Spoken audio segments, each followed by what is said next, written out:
Yes kabisa, ufite imyaka 20 hagati na 25, ariko se ikintu cyose gituma utangira.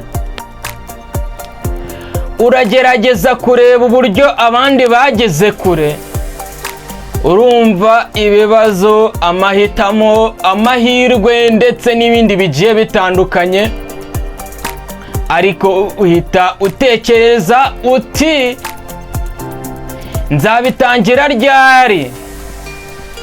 Ikibazo si amahirwe adahari, ikibazo ni wowe utarabikoresha.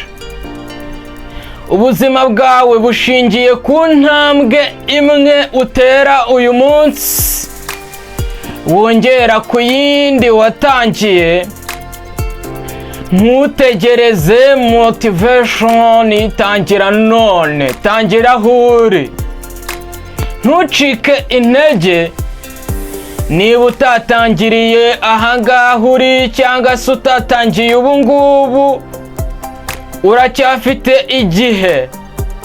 Gira icyemezo, tangira uyu munsi, maze nawe urebe yuko wagera hariya uba uri kureba abandi. Nicyo kintu kizagufasha. Iga gutangira nonaha, utangirire aho uri. Nicyo kintu cy'ingenzi kurusha ibindi. Ntutegereze gukora ibintu bifite performance nziza, ahubwo tangira aho uri aka kanya.